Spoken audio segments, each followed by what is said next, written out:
이 시편 23편, 이 시는 인류에게 주신 가장 아름다운 시입니다. 동시에 은총을 담은 선물이기도 합니다. 그런데 안타까운 것은요, 우린 이런 은혜로운 선물, 이 은혜로운 이 사실을 그냥 아름답게 여기고 아름다운 표현에서 멈춰버린다는 겁니다. 한마디로 이런 은혜로 우리가 살질 못해요. 참 충격적이지 않을 수 없는데, 이것은 어느 특정인이 또 특정인만 이렇게 되는 건 아닙니다.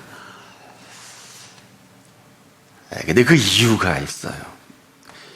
우리 각자 스스로 가지고 있는, 이렇게 살아가지 못하게 하는 그 한계입니다. 한계가 뭘까요? 제한입니다.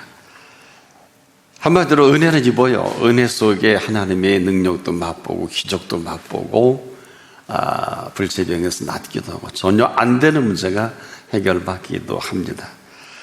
그런데 여기서 멈춰버리는 이 삶의 태도입니다. 자, 이 은혜는 그렇습니다. 은혜는 은혜 받는 것에서 멈추는 은혜는 아니에요. 그래서 은혜는 살아있는 은혜라는 것은 지금도 우리가 저나 여러분에게 펴주신 이 은혜는 살아있는 은혜이면서 살아계신 은혜는 반드시 은혜가 은혜될 때 움직이게 합니다. 그래서 우리가 이 은혜를 받을 때 좀 심각할 필요가 있는 것은요, 내가 이 은혜를 입고 참 좋다 이렇게 머물게 하는 은혜는 아닙니다. 받은 은혜로 멈춤이 여기까지예요. 그래서 우리가 그 다음이 힘들고 어렵고 어마어마한 은혜를 입었음에도 갑갑하고요, 밀려오는 걱정과 염려와 근심은 아무도 해결할 수가 없어요.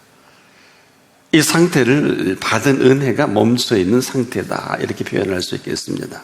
그럼에도 은혜는 지금도 살아있는 은혜입니다. 왜? 이 은혜로 살아가게 하시는 은혜이기 때문에 그렇습니다. 자, 오늘 이 시간은 이 어마어마한 이 은혜가 우리를 찾아주신 시간이에요. 기다려주시고 참아주시고 그럼에도 불구하고 우리를 신뢰해 주시는 이 시간이기도 합니다. 왜? 써먹을 때가 있어서 그런 건 아니에요. 또 괜찮아서도 아니고요. 이렇지 않으면 살아남을 사람이 있을까요? 이 은혜가 살아있어서 은혜가 은혜로 살아가실 때 이렇게 표현합니다. 내게 부족함이 없으리로다. 한마디로 부족함이 없는 은혜입니다. 부족할 앞으로 부족할 게 없게 이런 게 아니라 지금 바로 이 은혜는 살아있는 은혜로서 그 모든 부족을 채우십니다. 그리고 나서 우리 한 사람 한 사람의 영혼을 소생케 하는 은혜입니다. 이 소생케 한다는 게 어마어마한 얘기입니다. 거의 죽어가다가 다시 살아나는 것을 말해요. 그래서 지금도 우리 영혼을 소생케 하는 건 다 죽어가는 영혼이 오늘 이렇게 살아나게 하는 살리심을 받습니다. 왜 그럴까요? 이런 사람에게는 이런 이름을 붙여줬습니다. 자기 이름을 위하여, 자기 이름을 위하여 살아갈 특권이에요. 의롭지 않는데 의롭다하게 여겨주셔서 그 의로 인도하십니다. 그 정도가 아니라 이 이름에 걸맞게 이 사실이 분명할 때 언제나 푸른 초장이고 언제나 푸른 풀밭이요 쉴만한 물가에서 살게 합니다. 자, 이 사실은 옆에 어려움이나 힘들거나 이런 일이 없는 게 아니에요. 분명히 푸른 초장과 쉴만한 물가가 틀림없는데 사망이 음침한 골짜기이기도 해요. 교회 안에서 어마어마한 사기도 당하고 거짓말하는 사람도 만나고 별별 일이 다 벌어지죠. 어떤 사람은 또 함께 사업하다 망하는 분도 있고 잘 되는 분도 있고 한데, 교회에서 우리가 분별 없이 살다가 이건 뭐야, 교회는 다 천국 갈 사람들만 있는 줄 알았는데, 나를 어렵게 할 수 있는 얼마든지, 이것이 푸른 초장과 쉴만한 물가는 틀림없는데 그 사이사이에 사망의 음침한 골짜기도 있단 말입니다.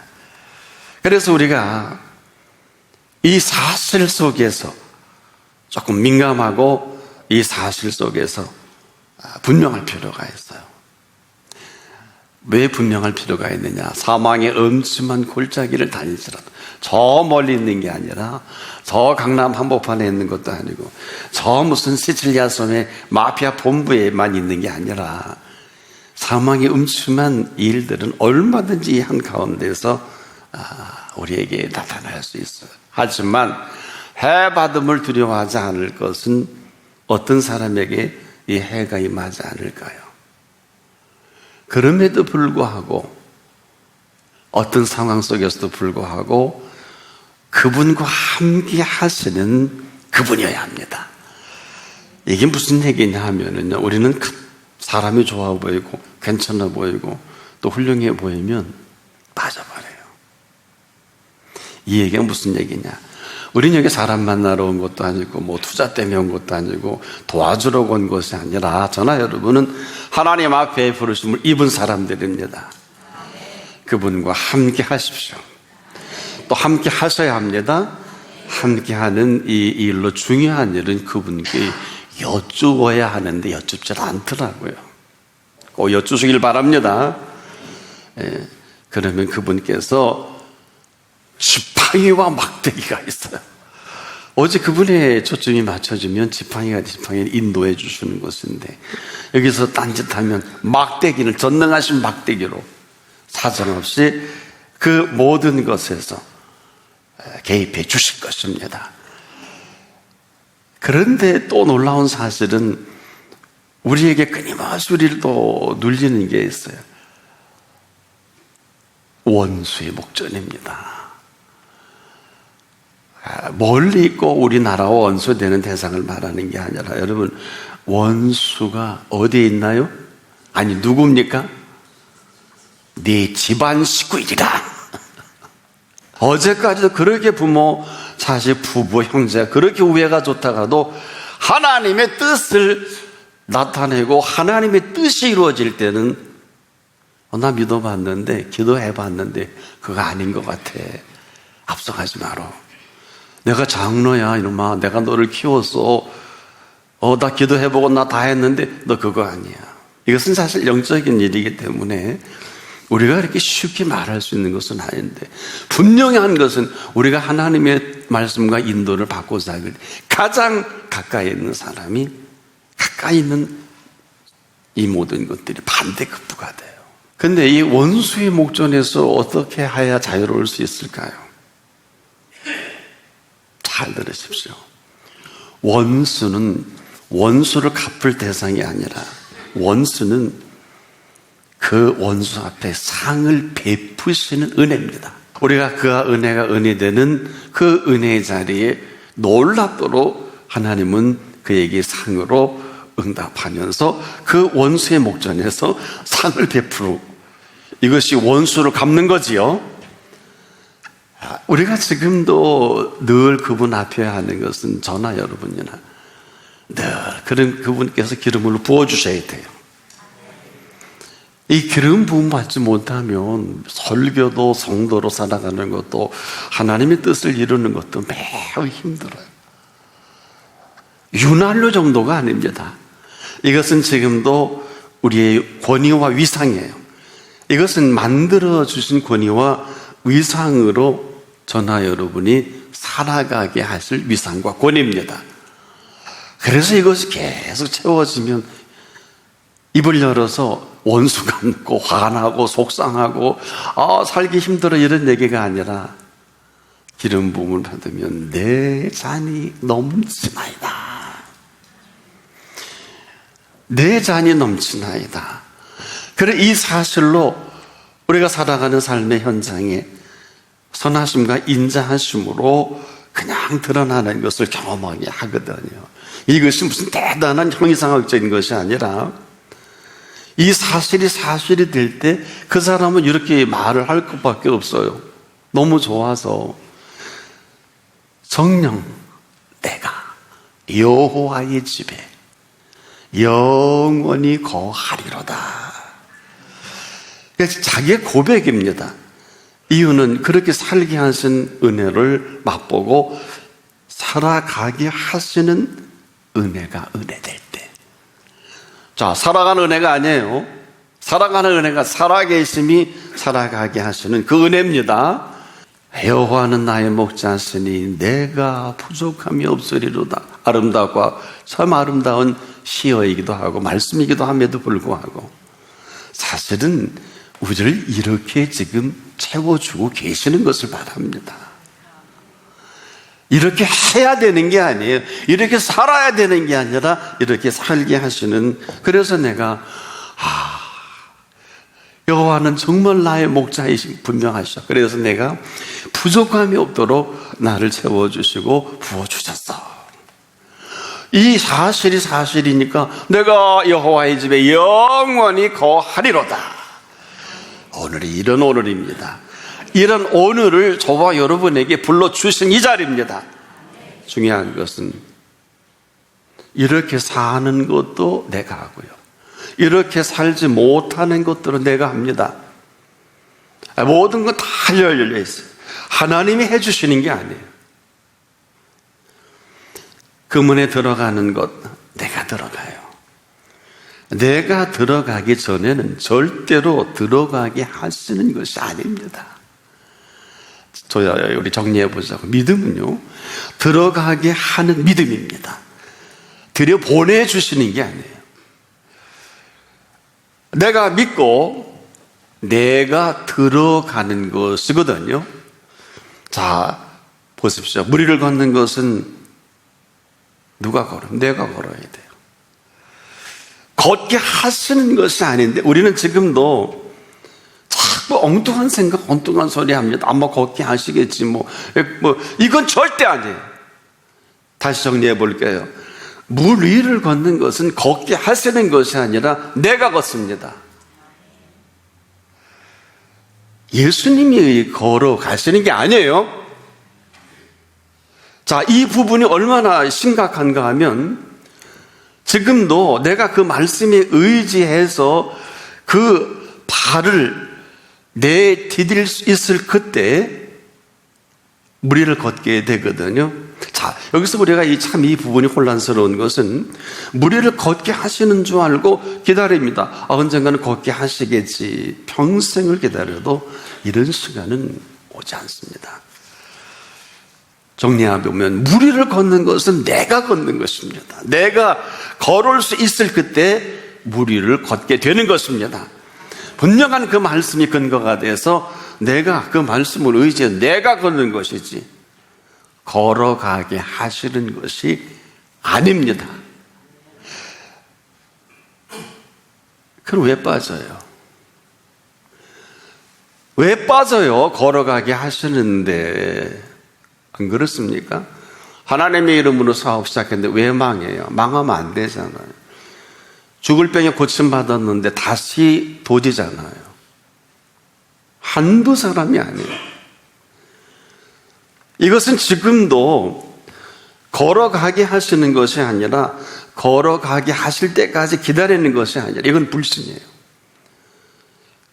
믿고 들려오는 그 말씀에 의지해서 물 위를 내가 걷는 것을 말합니다. 정리해보자고요. 믿음은 살아있는 믿음입니다.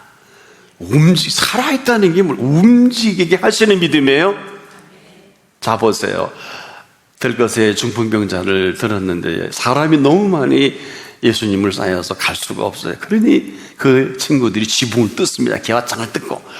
그리고 수단과 방법을 안 가지고, 여러분 세상에 지붕 뜯어서 예수님 앞에 들어가는 사람은 이 사람밖에 없어요. 그런데 이 사실을 두고 예수님이 뭐라고 말씀하셨냐 하면 중풍병자에게는 한마디도 안 하십니다. 저들의 믿음을 보시고, 저들의 믿음을 보시고. 우리가 이런 부분에 분명한 정리가 되어 있지를 않는다면 이거 참 답이 없어요. 우리가 기도하고 가만히 있는 것이 아닙니다. 반드시 우리가 기도할 때 똑똑하게 성령께서 세미한 음성까지라도 들려주십니다. 근데 묻질 않아요. 내 얘기만은 구하기만 합니다. 그럼 구한다 할지라도 들으실 거 아니에요. 우리가 참으로 구한다는 것은 여쭙는 것을 말해요. 보십시오. 베드로는 물 위를 걸어오시는 예수님을 유일하게 보게 됩니다. 다른 사람은 유령이라고 하고 소리 지르고 난리인데 베드로만 예수님을 정확하게 보니까 본 소리라는 거예요. 주여, 주여, 주님이 왔습니까? 그러면 저를 명하십시오. 얼마나 정확한 표현이에요. 인류 역사상 전무후무한 물 위를 걷게 하는 사건이에요. 그런데 왜 베드로만 걸을까요? 오라 하소서 이 근거가 돼서 그 물 위를 걷습니다. 그런데 어떤 일이 벌어집니까?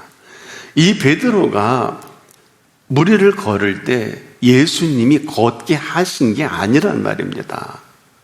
이 얘기는 상관계 없다는 게 아니라 우리가 지금도 말씀을 듣고 움직일 때 우리가 아무것도 하지 않아도 되는 것처럼 말씀을 듣고 정리하고 내 마음대로 해석하고 하나님의 음성을 리인터프리테이션을 허락하지 않아요. 조심하십시오. 가라 오라 하라의 재해석을 요구하지 않습니다. 천하범사의 기한이 있고 모든 목적이 이룰 때가 있어요. 근데 우리는 이 때를 전부 몰라요. 이 사실이 지금 왜 이렇게 우리에게 중요한 이 혼란이에요. 혼란. 아직도 머뭇거리고 믿으니까 믿고 있으니까 언젠가는 무리를 걷게 하실 게 아니겠느냐. 맹신이에요. 여러분 맹신이 뭔 줄 아십니까? 옳고 그름을 따르지 않고 덮어놓고 믿는 거예요. 말씀에 근거가 없다는 거죠. 중요한 일에 분명히 예수님께서는 근거가 없는 일을 행하신 일이 없습니다. 아무거나 믿음이라고 하지 않습니다. 우리가 조심하셔야 됩니다. 그래서 지금 응답이 없는 게 아니에요. 우리가 지금 막연히 그냥 언젠가는 무리를 걷게 하시겠지가 아닙니다. 무리를 걷는 것은 베드로지 예수님이 아닙니다. 지금 우리가 똑똑하게 그 음성이 들려져야 하고 음성이 필요한 것은 다른 것이 아니에요. 지금도 우리가 생각하는 이 모든 세계 속에 제1로 중요한 게 목자의 음성입니다. 양이잖아요. 양은 목자의 음성을 들어야 그제서야 목자의 인도가 시작됩니다. 그러면 푸른 초장이요. 그러면 쉴만한 울가입니다. 그리고 그 음성이 들려진 그대로 살아가는 삶의 현장이 됩니다. 양에게 있어 꼴이 뭐예요? 생명의 꼴 아니에요. 양에게 있어서 꼴은 생명의 떡이기도 하잖아요.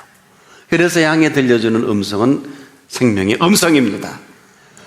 그리고 이 음성을 따라 살게 하실 목자요 양, 그 이상 그 야도 아니에요. 만약에 양이 목자의 음성이 들려주지 않으면 거기까지예요. 푸른 초장도 거기까지입니다. 쉴만한 물가도 거기까지입니다. 지금 부족함이 없게 하신 것은 목자지 양이 아니에요.